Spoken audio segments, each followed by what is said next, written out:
And you could even describe how the huts looked. The hut was made out of straw and mud brick like, and it had a canvas like covering over the top. Because I remember walking up to it, the wind was blowing it in the wind, and it was beautiful the way it was flying in the wind. But it stayed on top of the hut, and the hut was just so nice and warm and cozy inside, and you just felt really, really safe there.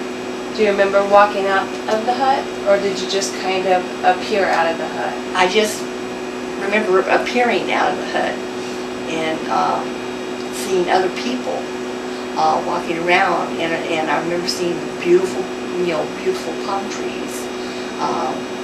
And you could grow them yourself. You could make them as big or as small as you wanted, and you could climb them. I climbed one. Mm-hmm. And gravity was not a problem. You just walked right up it.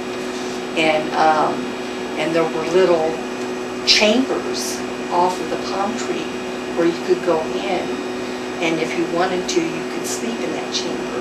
But I didn't, because I had a foreboding feeling about it, like that if I had went in there, it was like a cocoon type feeling. I felt like I would not come out of it the same. So I didn't go in that. Do you remember the little men that you described all around the tree? No, that was something that you had told me. And there's some things that she doesn't remember, and there's things that she does remember that she didn't even tell me. You saw streets of gold.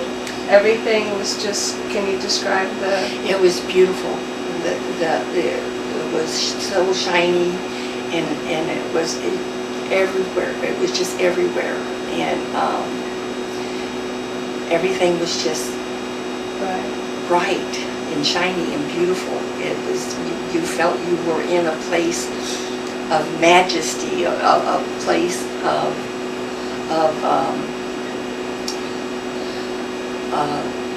you know, it wasn't just beautiful, but it was a place of like a kingdom, like you would think of a palace kind of thing.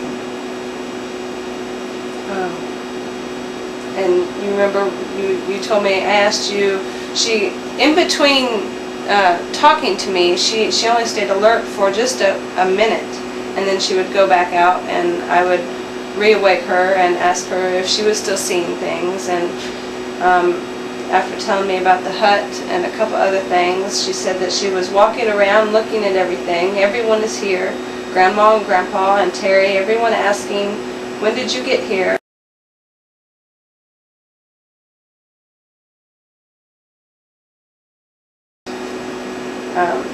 You ate some fruit. Pomegranate and figs. And you described it as a fruit inside a fruit. Inside a fruit. And she said it was just the most wonderful fruit she had ever eaten. And it was very satisfying. That's all I needed to eat. Do you remember telling me about the room where you said that he told you you still had things to do? I remember Michael,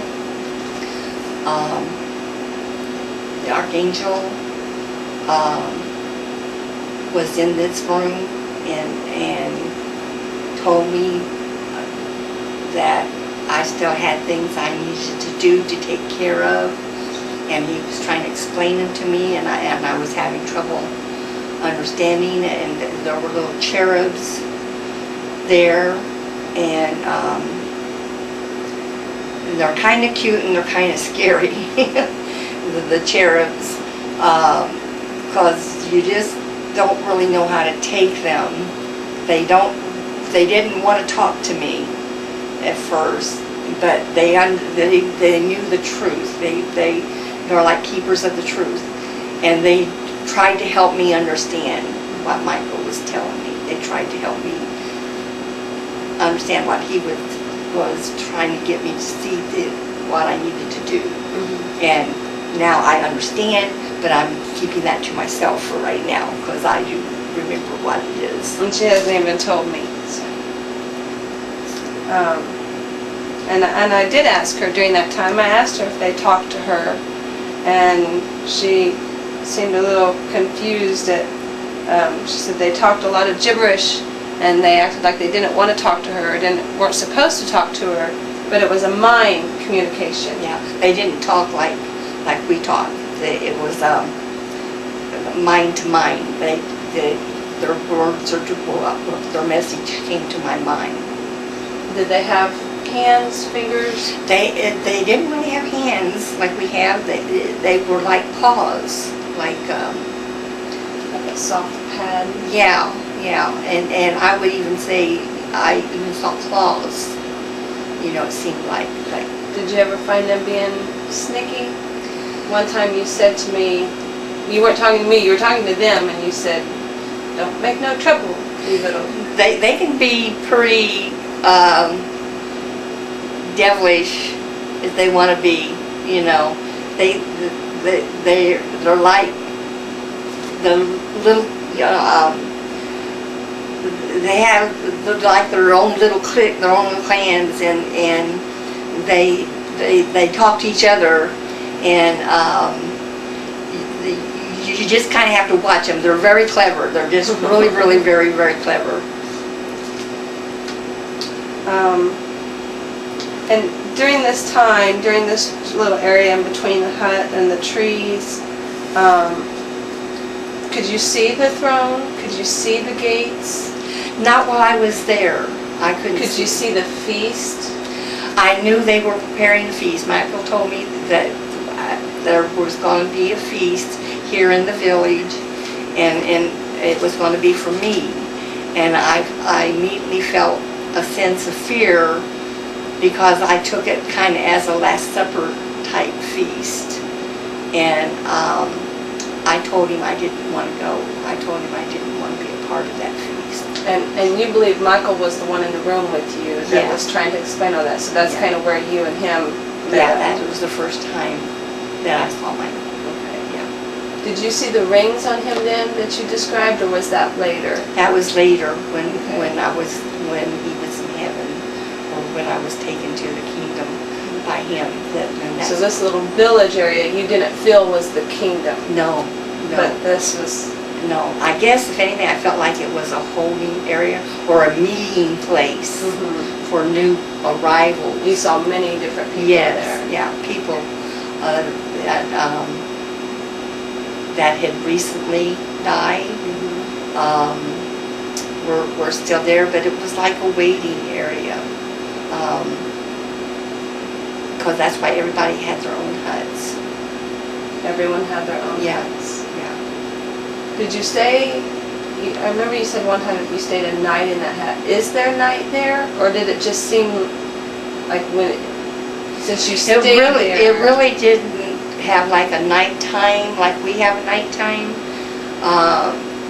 But everybody gets, it's like you just get tired, and even though I was walking around for the first time in 2 years of walking on both legs, and doing all the things I was doing, I did get tired, and even though I wasn't in a body, I needed rest. I still needed rest, and I did. And the first night, my mother and Craig stayed with me in the hut, or the first sleep period.